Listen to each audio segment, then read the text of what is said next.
ஒரு விவாதம் நடத்துறதுக்கு உதயநிதிக்கு தகுதி இருக்கா? தகுதி இருந்தால் நான் இந்த சேலஞ்சுக்கு ரெடி.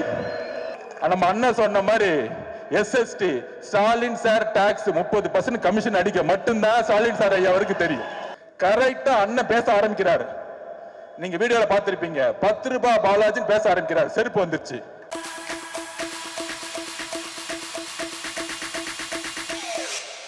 தெய்வத்தால் ஆகாதெனினும் முயற்சிதான் மெய்வர்த்த கூலி தரும்.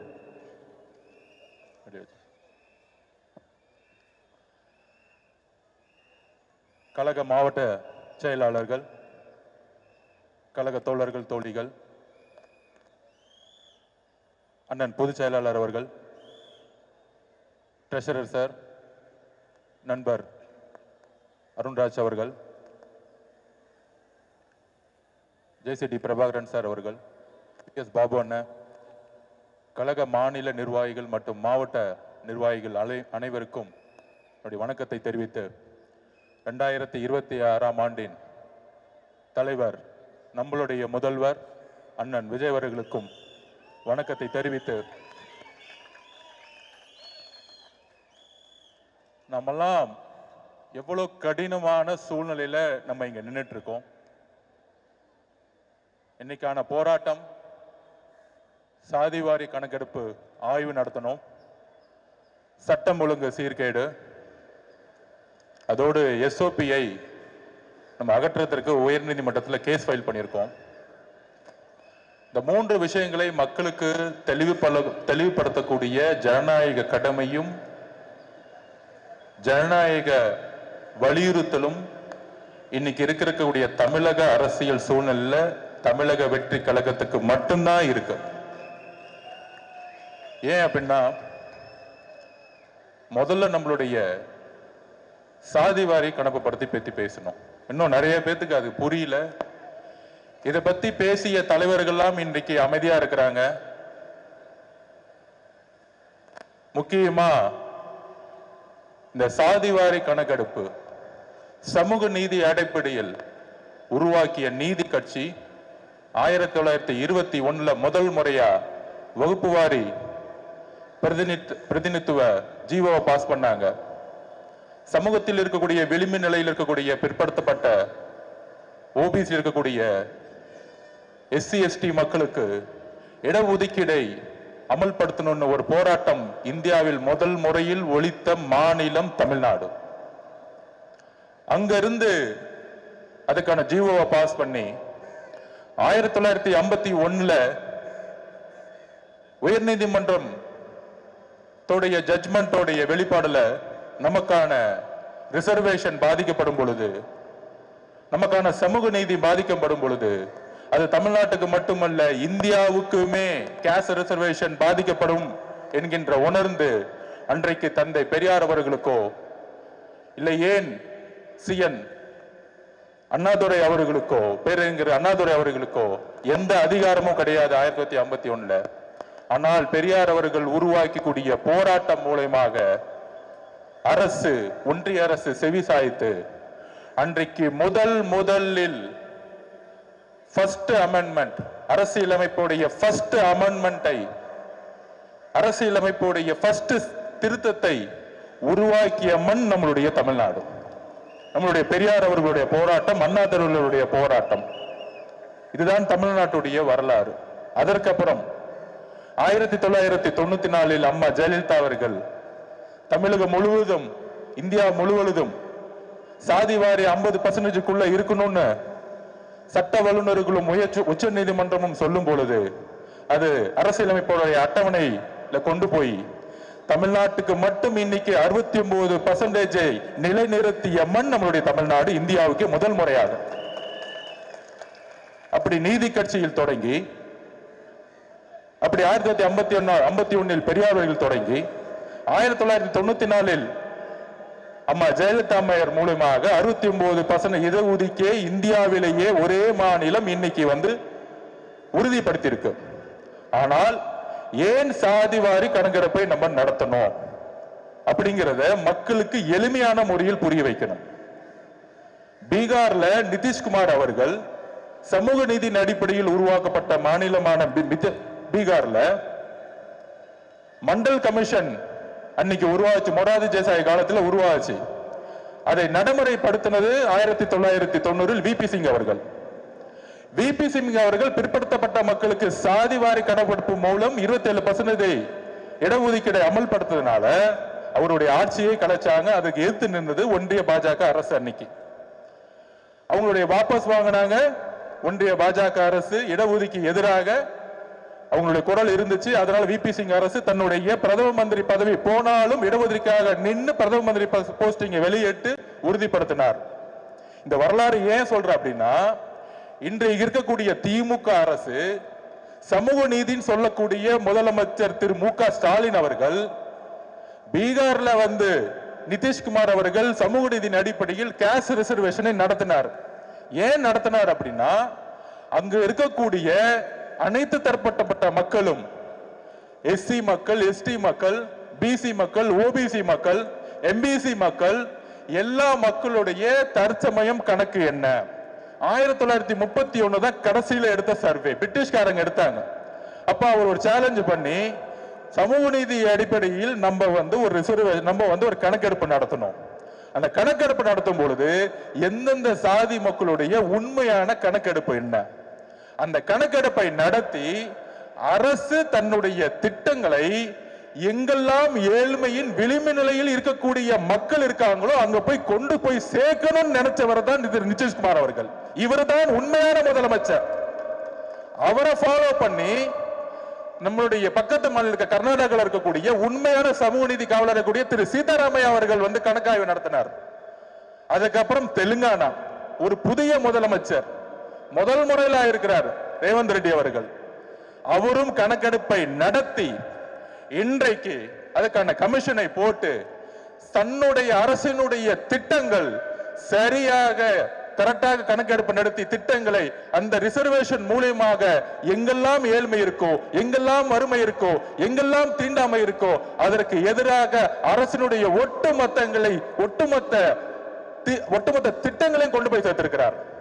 காங்கிரஸ் ஆளக்கூடிய மாநிலங்கள், எதிர்கட்சியா இருக்கக்கூடிய நிதிஷ்குமார் ஆளக்கூடிய மாநிலங்கள், இங்கெல்லாம் ஒரு சாதிவாரி கணக்கெடுப்பு நடத்தும் பொழுது சமூக நீதியின் அடிப்படையில் உருவான திமுக, அண்ணாதுரை ஒரே ஒரு விஷயத்துக்காக இந்த திமுக உருவாக்கினார், சமூக நீதி.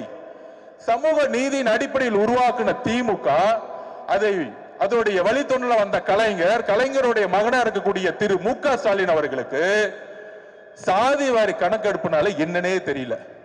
மக்கள் தொகை கணக்கெடுப்பையும் சாதிவாரி கணக்கெடுப்பையும் குழப்பி சட்டசபையில பேசுறாரு. இது ஒன்றிய பாஜக அரசு தான் நடத்தணும். ஒன்றிய பாஜக அரசு தான் நடத்தணும்னா எப்படி கர்நாடகால சீதாராமையா நடத்தினார், எப்படி நிதிஷ்குமார் நடத்தினார், எப்படி தெலுங்கானால சிஎம் நடத்தினார், மம்தா பானர்ஜி வெஸ்ட் பெங்கால எப்படி நடத்திட்டு இருக்காங்க? இதற்கு முதலமைச்சர் பிரஸ் மீட்டை வச்சு தயவு செஞ்சு பத்திரிகையாளர் கேள்வி கேளுங்க. அவர் வரமாட்டாருன்னா அவர் புள்ள உதயநிதி கேளுங்க. ஏன் கேட்க சொல்றேன்னா, அவர் புள்ள உதயநிதி கிட்ட நம்மளை பார்த்து மாநாடுல கொள்கையற்ற கட்சி தமிழக வெற்றி கழகம், நான் சேலஞ்ச் விடுறேன் உங்களை பார்த்து, இன்னைக்கு நீங்க உங்களுடைய திரு முதலமைச்சர் ஸ்டாலின் அவர்களே, திரு உதயநிதி அவர்களே, உங்களுடைய தொலைக்காட்சி சேனலுக்கே கூப்பிடுங்க, இல்ல சன் டிவிக்கே கூப்பிடுங்க, நான் வரேன்.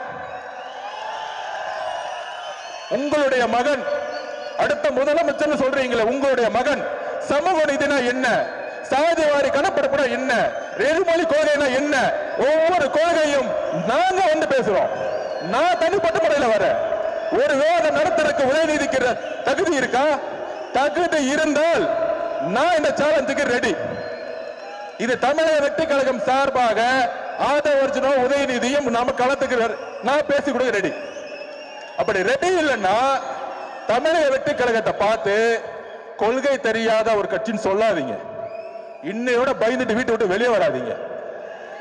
மாண்புமிகு முதலமைச்சருக்கு ஸ்டாலின் அவருக்கு டைரக்டா சேலஞ்ச் கொடுக்கிறேன். உங்களுடைய மகனை ஸ்ட்ரைட்டா எந்த தொலைக்காட்சி கூட அனுப்புங்க. கொள்கை ரீதியான எல்லா கேள்விகளுக்கும் அவர் என்ன வேணா என்ன பார்த்து கேட்கட்டும், நான் என்ன வேணா கேட்கிறேன். தைரியம் இருந்தா பதில் சொல்லட்டும். ஒருவேளை நான் தோத்துட்டு அரசியல் விட்டு போயிடுறேன். அரசியலை விட்டு அன்னைக்கே ரிசைன் பண்ணிட்டு போயிடுற. அப்படி தைரியம் இல்லைன்னா மாண்புமிகு உதயநிதி அவர்களே, தயவு செஞ்சு மேடையில் என் கட்சியை பத்தியே பேசாதீங்க, கொள்கை தெரியலன்னு. இதுதான் எதற்கு சாதிவாரி கணக்கெடுப்பை நம்ம நடத்துறோம் அப்படின்னா, தமிழக அரசில் உருவாக்கக்கூடிய திட்டங்கள் 4 லட்சம் கோடி ரூபாய் பட்ஜெட் போறாங்க பாருங்க. இந்த சாதிவாரி கணக்கெடுப்பு நடத்தும் போதுதான் இன்னைக்கு எஸ்சி எஸ்டி மக்களுடைய கணக்கெடுப்பு அதிகமா இருக்கு. இன்னைக்கு கிட்டத்தட்ட 27% மேல அதிகமா இருக்கிறாங்க. அதே மாதிரி பிசி மக்கள், ஓபிசி மக்கள், எம்பிசி மக்களுடைய கணக்கெடுப்பு என்னன்னு நமக்கு தெரியணும். தெரிந்தால் மட்டும்தான் திட்டங்கள், அரசினுடைய திட்டங்கள் கரெக்டாக கொண்டு போய் சேர்த்து இங்க ஏழ்மையை ஒழிக்க முடியும். ப்ரொஃபஷனல் எஜுகேஷன் சிஸ்டம் எங்கெல்லாம் கம்மியா இருக்கோ அங்க ஒழிக்க கொண்டு போய் சேர்க்க முடியும். இதுக்கு தான் சாதிவாரி கணக்கெடுப்பு நடத்தணும்னு நம்ம எளிமையா மக்கள்கிட்ட நம்ம கேட்கிறோம். நம்பர் 1 இப்ப புரிஞ்சுச்சுன்னு நினைக்கிறேன். முடிஞ்சா புரியலன்னா மாண்புமிகு முதலமைச்சருக்கு நான் தனிப்பட்ட முறையிலேயோ எங்க கட்சியில இருந்து நாங்க பேசுறது கூட ரெடியா இருக்கிறோம். ஏன் சாதிவாரி கணக்கெடுப்பு நடத்தணும்? அது புரியாது இல்ல, மக்களை ஏமாத்துறது. அவருக்கு தெரிஞ்சதெல்லாம் ஒன்னே ஒண்ணுதான். நம்ம அண்ணன் சொன்ன மாதிரி SST Stalin sir tax 30% commission அடிக்க மட்டும்தான் ஸ்டாலின் சார் ஐயா அவருக்கு தெரியும். வேற ஒண்ணுமே தெரியாது. பட்ஜெட்ல 30% அடிச்சு 1.5 லட்சம் கோடி ரூபாய் எப்படி அடிக்கிறது மட்டும்தான் அவங்களுடைய குறிக்கோள். அப்ப இன்னைக்கு அடுத்த பிரச்சனை என்ன? நம்ம குரல் கொடுக்கிறோம், சட்டம் ஒழுங்குடைய பிரச்சனை. சட்டம் ஒழுங்கோட பிரச்சனை என்ன? இன்னைக்கு நம்ம வரும்போது நம்ம அண்ணன் கிட்ட இருந்து அறிக்கை ஒண்ணு வந்திருக்கும். இந்த ஒரு வாரத்துல, அதாவது டெல்லியில ஒரே ஒரு பெண் நம்மளுடைய சகோதரி நிர்பயா அவர்களை கற்பழிக்கப்படும் பொழுது ஒட்டுமொத்த டெல்லியும் தூக்கி எறிஞ்சிச்சு. அன்னைக்கு ஒரு முதலமைச்சர் இருந்தாங்க, உமன் முதலமைச்சர் தான். அப்ப கெஜ்ரிவால்னு ஒருத்தர் நாமினேஷன் பண்ணும் பொழுது இதுக்காக பயங்கரமா குரல் கொடுத்தாரு. நாமினேஷன் பண்ணும் போது ஆம் ஆத்மி கட்சியை பார்த்து இவங்க எல்லாம் ஜெயிப்பாங்களா, இவங்க எல்லாம் பூத்து இருக்கா, இவங்க எல்லாம் சின்ன பசங்களாச்சு இப்படின்னு சிரிச்சாங்க. எப்ப 15 வருஷமா முதலமைச்சரா இருந்தாங்க. அதே மாதிரி ஒரே ஒரு ரேப்பு ஒட்டுமொத்த அரசியும் தூக்கி எறிஞ்சிச்சு. இன்னைக்கு ஒரு ரேப்பா நடக்குது. 2 வயசு குழந்தைய யாராச்சும் பாலியல் பலாத்காரம் பண்ணணும் ஒரு சிந்தனை வருமா? எவ்வளவு பெரிய மனசு வழியில நம்ம இருக்கிறோம், என்ன சமூகத்தை உருவாக்கிட்டு இருக்கோம். அதை செஞ்சது திமுக காரன்னு சொல்லி உக்காந்துட்டு இருக்காங்க. அக்கா கனிமொழி அக்கா இன்னும் வீட்டை விட்டு வெளியே வரல அது பிரச்சனை கேட்கறதுக்கு. அதுக்கப்புறம் உதயநிதி அவர்கள் வரல, முதலமைச்சர் ஸ்டாலின் அவர்கள் அது பத்தியே பேசல. 2 வயசு குழந்தை பிரச்சனை முடியறதுக்குள்ள அடுத்தது மதுராந்தகத்துல, அடுத்த தூத்துக்குடியில தன்னுடைய வீட்டுல கழிவறை இல்லையா? இதுதான் தமிழ்நாடு முன்னேறிய மாநிலமா? இதுதான் திராவிட 2.0வா? ஒரு கழிவறை இல்லாத ஒரு கிராமத்தை உருவாக்கிய ஒரு முட்டாள் முதலமைச்சர். இதுக்கு மேல சொல்றதுக்கு கோபமான வார்த்தைகள் எங்களுக்கு இல்ல கிடையாது. இதுக்கு மேல ஒரு முதலமைச்சர் இத பத்தி பேச கொடுக்க வாய் வரலன்னா ஒரு பெண் குழந்தையை பெற்று வச்சிருக்காரு. அப்ப ஒரு முதலமைச்சர் இன்னைக்கு 12ஆம் கிளாஸ் குழந்தை காலையில எந்திரிச்சு காலை கடனை கடக்க கூட முடியாத வெளியில ஒரு கழிவறை அற்ற ஒரு மாநிலம் அது. நம்ம என்ன பீகார்ல இருக்கிறோமா, யூபில இருக்கிறோமா? கழிவறையே இல்லாத ஒரு மாவட்டமும் கழிவறை இல்லாத கிராமங்கள் எத்தனை இருக்குன்னு முதலமைச்சருக்கு தெரியுதா இல்லையான்னு தெரியல. அப்ப கழிவறைக்கு போகாம, கழிவறையை வீட்டுல போகாம காட்டுல போகும்போது இங்க ஒரு ரேப் ஆகி வெட்டப்பட்டு நீங்க ஹாஸ்பிட்டல் உட்கார்ந்துட்டு இருக்காங்க. இதுவா தமிழ்நாடு? இதுவா பெண் பாதுகாப்பு? இத பத்தி நீங்க அட்லீஸ்ட் பேசுனீங்களா? வருத்தம் தெரிவிச்சீங்களா? இல்ல அட்லீஸ்ட் உங்களுடைய அமைச்சர் அவங்க வீட்டுக்கு அனுப்பிச்சீங்களா? ஒண்ணுமே கிடையாது. எல்லா செய்தி நிறுவனம் வாங்கப்பட்டுருச்சு. அதை பத்தி பேசவே கூடாது, விவாதம் பண்ண கூடாது. ஒரு ரேப்பாச்சு டெல்லியில ஒட்டுமொத்த இந்தியாவும் கூத்துச்சு. ஆனா தமிழ்நாட்டில் இருக்கவங்க இதை பத்தி பேசவே மாட்டாங்களே. என்ன பண்ணிட்டு இருக்காங்க?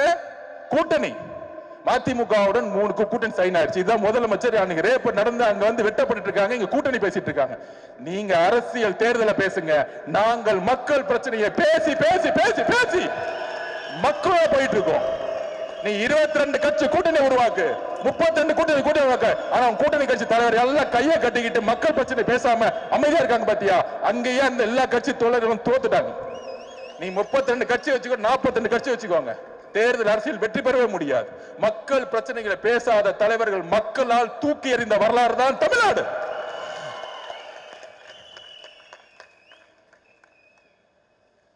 அதுக்கப்புறம்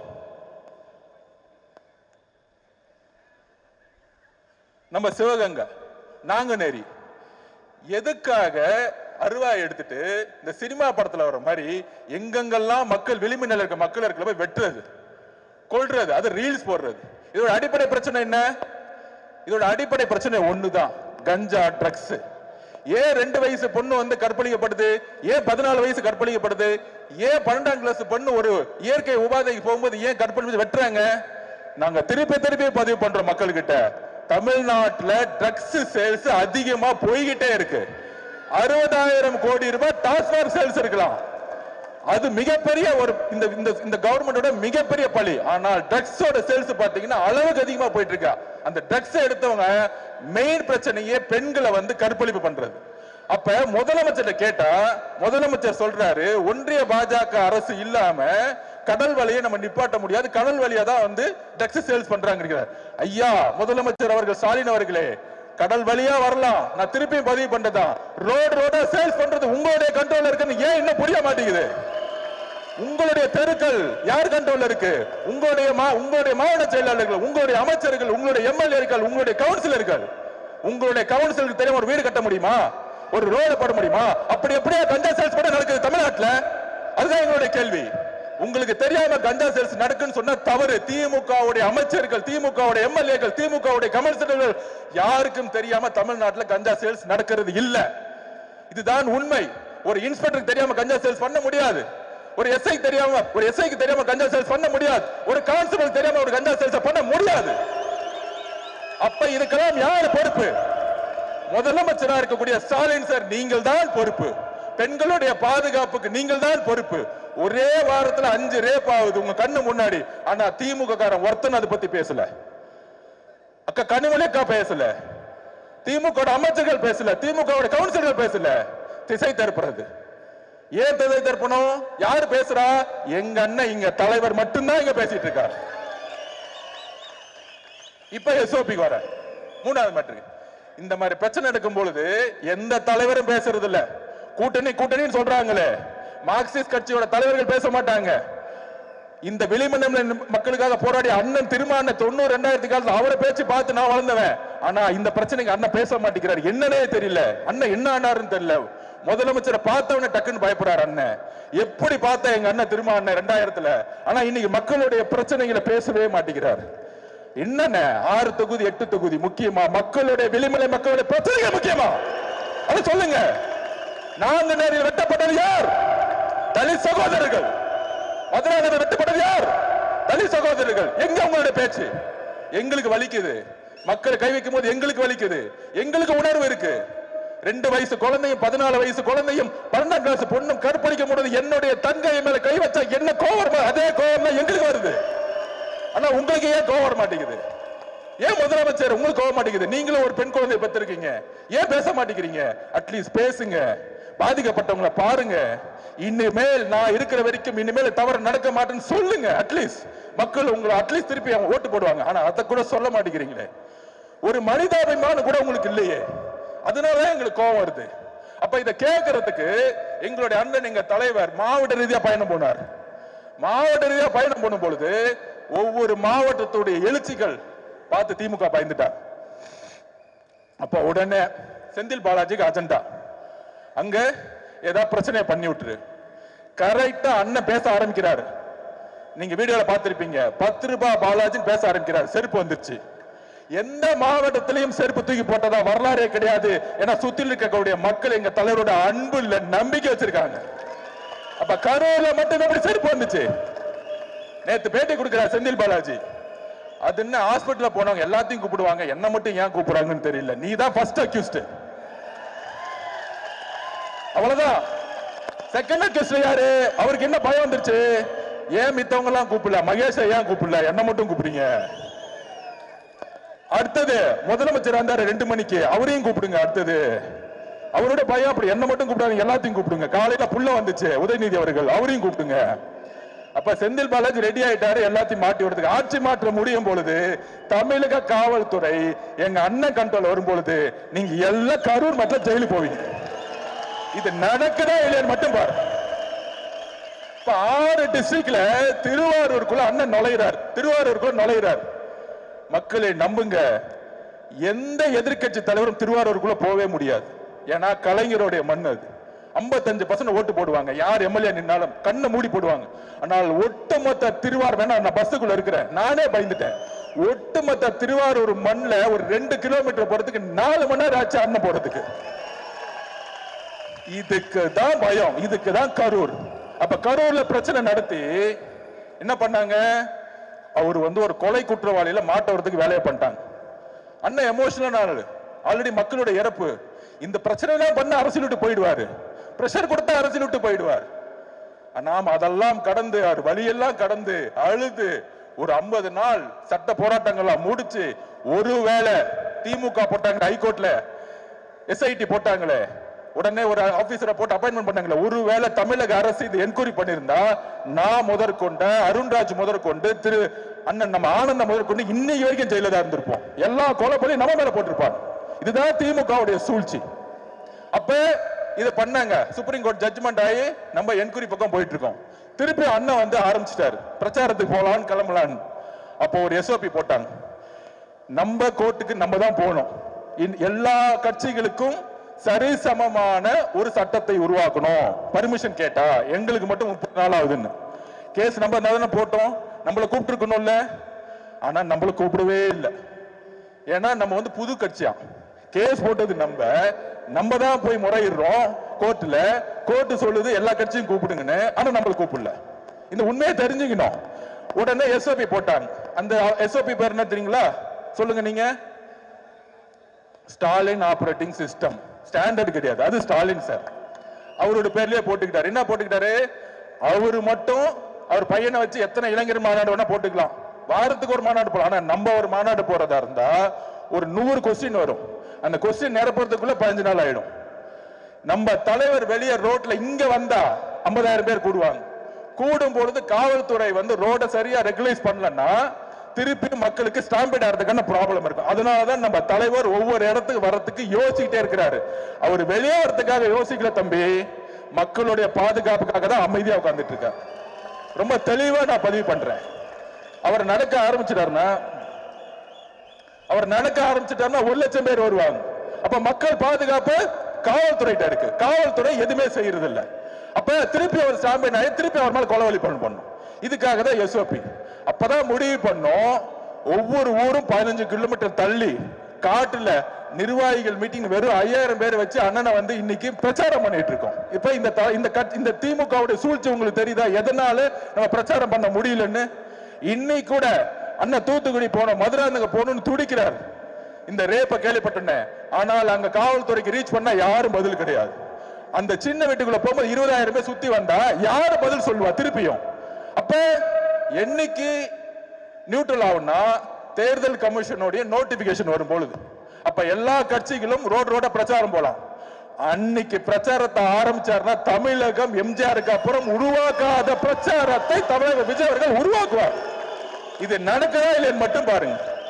அன்னைய நோட்டிபிகேஷனோட முதலமைச்சரோட சைன் அத்தாரிட்டி முடிஞ்சிச்சு, அதோட ஓவர். அப்ப தெருவா ஒவ்வொரு ரோடா போகும்பொழுது மக்களுடைய எழுச்சி அப்ப பாப்பீங்க, மக்களுடைய கோபத்தை நீங்க பாப்பீங்க. அப்ப இன்னைக்கு முதலமைச்சர் என்ன பண்ணிட்டு இருக்காரு, நீங்க ஒண்ணு புரிஞ்சுக்கணும். அண்ணன் ஓப்பனா சொன்னார், என்னுடைய தனிப்பட்ட பிரச்சனை விமர்சனம் நான் பாத்துக்கிறேன். அதுக்கு மேல என்ன பிரச்சனைன்னு சொல்றாரு. 2 வயசு குழந்தை ரேப் பண்றாங்க, 16 வயசு குழந்தை காலை கடந்து கிடக்க முடியல. இதை நோக்கி நம்மளுடைய பிரச்சாரத்தையும் பிரச்சனையும் சொல்லுவோம். அப்ப இன்னைக்கு தமிழ்நாட்டுல எத்தனையோ தலைவர் இருக்காங்க, ஏன் அவர் மீது விமர்சனம்? நான் ஓப்பனா உங்ககிட்ட பதிவு பண்றேன், மக்கள்கிட்ட பதிவு பண்றேன், முக்கியமா சோசியல் மீடியா வாரியர்ஸ் கிட்ட பதிவு பண்றேன். தமிழ்நாட்டில் எம்ஜிஆருக்கு அப்புறம் ஒரு பிரபலமான ஒரு தலைவரா ரஜினிகாந்த் அவர்கள் வரணும்னு நினைச்சார். அரசியலுக்கு சிஸ்டத்தை மாத்தணும், எல்லாம் பண்ணணும்னு நினைச்சார். ஆனால் இதே திமுக குடும்பம் பல மிரட்டல்களை கொடுத்து அவரை அரசியல் கட்சி வர விடாம பாத்துக்கிட்டாங்க. இன்னைக்கு என்ன அவரு கடைசியில ரெட் ஜெயின் பிக்சர்லயே நடிக்க போயிட்டார். அவர் மேல விமர்சனம் கிடையாது. அந்த வலிமை, மன வலிமை நம்ம தலைவர்கிட்ட இருக்கு. நான் பதிவு பண்றேன், நீங்க என்ன வேணா பண்ணுங்க. என் மக்களை கொன்ன, வீட்டை விட்டு வெளியே வந்துட்டேன், என்ன தனிப்பட்ட முறையில் விமர்சனம் பண்ற, அதுக்கெல்லாம் நான் பதில் கொடுக்கல. நீ பதில் கொடுத்துட்டு என்ன திட்டிட்டே இருக்கும் பொழுது மகளிர் தினத்தன்னைக்கு 12 ப்ராமிஸ் கொடுத்து என்னுடைய பெண்களுக்கு என்ன பண்ணணும்னு சொன்னவர் எங்க தலைவர். வீட்டுல உட்காரல பயந்துட்டு. அப்ப எதை நோக்கி நம்ம தலைவர் போறார்? தமிழ்நாட்டில் ஒரு மாற்றம் உருவாகணும். மாற்றம் உருவாகணும் சொன்ன தலைவர்லாம் என்ன ஆனாங்க? நான் ஒவ்வொன்றா சொல்றேன். மதிமுக தலைவர் வைகோ அவர்கள் கட்சியா இருக்கும்போது திமுகவுடைய பல பிரச்சனைகள் சொல்லி ஏத்துனார். இன்னைக்கு 4 சீட்டு, அதுலயும் 3 சீட்டு உதயசூரியனா, 1 சீட்டு அவங்களுக்கு சொந்த சிம்பிளா. இது என்ன கூட்டணி நமக்கு ஒண்ணும் புரியவே இல்லை. இன்னைக்கு அண்ணன் திருமா அண்ணன் திமுக கடுமையா 2014 பிரச்சாரம் பண்ணார். அவராலேயும் முடியல. கடைசியில அங்க கூட்டணி. இது மாதிரி எல்லா தலைவர்களும் இன்க்ளூடிங் அண்ணன் கமலஹாசன் அண்ணன் கட்சியா இருந்து டிவி எல்லாம் உடைச்சாரு. ஆனால் அவராலையும் முடியல. நம்ம அவரை நம்ம சிறுமைப்படுத்தல. திருப்பியும் திமுக சேர்ந்து ரெட் ஜெயின் படத்துல நடிக்க ஆரம்பிச்சார். அப்ப எல்லாரும் ஓபிஎஸ் அண்ணன் முதலமைச்சரா இருந்தவர், அம்மா கூட விசுவாசி முதலமைச்சரா இருந்தவர், 3 தட்டி முதலமைச்சரா இருந்தார். இன்னைக்கு ஸ்டாலின் சரியா செஞ்சுட்டார். அப்ப அவங்களுடைய பணபலத்தை பாருங்க. எல்லாரையும் விலை கொடுத்து வாங்கலாம், எல்லாரையும் மிரட்டலாம். ஆனால் தமிழகத்தில் மிரட்ட முடியாத, விலை கொடுத்து வாங்க முடியாத அன்காம்ப்ரமைஸ் தலைவர் ஒருத்தர்னா எங்களுடைய தலைவர் விஜய் அவர்கள் மட்டும்தான். உடனே கூட்டணி பத்தி 2 நாளா பேசிட்டு இருக்காங்க. அப்படி ஆயிடுமா, அப்படி ஆயிடுமா, இப்படி ஆயிடுமான்னு. 234 தொகுதியிலும் காவல்துறை எனக்கு வேண்டுகோள் கொடுக்கிற, நான் பேசுறதை நிப்பாட்டாதீங்க. முதலமைச்சர் ஸ்டாலின் அவர்கள் சொல்லிடுங்க, நான் ஒரு 10 நிமிஷத்துல முடிச்சிருவேன்னு.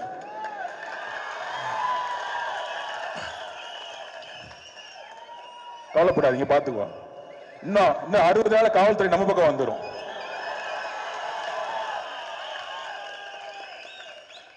சோ காவல்துறை கிட்ட ஒத்துழைப்பு கொடுத்துருவோம். இல்லன்னா பாவம் மாவட்டத்தில் மேல எஃப்ஐஆர் போட்டுருவாங்க. கவலைப்படாதீங்க. 60 நாள் எஃப்ஐஆர் திருப்பி டெலீட் பண்ணிடலாம் நம்ம கவர்மெண்ட் வந்த உடனே. அதை பத்தி கவலைப்படாதீங்க. 22 கட்சி கூட்டணி, கொள்கை கூட்டணி சொன்னவங்க இன்னைக்கு 2 வயசு குழந்தை, 14 வயசு குழந்தை, 16 வயசு குழந்தையோட ரேப்பை பத்தி பேசுறதுக்கு வாய் வர மாட்டேங்குது. ஏன்னா ஸ்டாலின் சார் கோச்சுக்குவாரு. இன்னைக்கு நாங்க திருப்பியும் சொல்றோம், மக்களிடம் உண்மையை பேசக்கூடிய ஒரே தலைவர் நம்மளுடைய தலைவர் மட்டும்தான். இந்த கூட்டணி சொல்லிட்டு இருக்காங்க. கொஞ்ச நாளைக்கு அங்க போயிட்டான்னு சொல்லுவாங்க, கொஞ்ச நாளைக்கு டெல்லி பக்கம் போயிட்டான்னு. நாங்க நேர்காணல் நடத்தி 234 தொகுதிக்கு கேண்டிடேட்டா அண்ணன் ரெடி பண்ணிட்டு இருக்காரு. தெளிவா இருக்க குறிக்கோள். நிறைய குழப்பங்கள் வேணாம். நாம உறுதியாக சொல்றோம், ஒரு மக்கள் ஆட்சியை மக்களே உருவாக்குவார்கள் 2026 கண்டிப்பாக சரி செய்யும். அதோட இன்னொரு கோரிக்கை, கேஸ் பிரச்சனை பயங்கரமா கடுமையா போயிட்டு இருக்கு. பெட்ரோல் பங்க்ல பெட்ரோல் இல்ல, டீசல் இல்ல. மாநில அரசு ஒரு எமர்ஜென்சி கமிட்டி உடனே அப்பாயின்மெண்ட் பண்ணி மத்திய அரசோட ஒன்றிய அரசோட பேசி மக்களுக்கு உண்மையான தகவல் சொல்லணும்.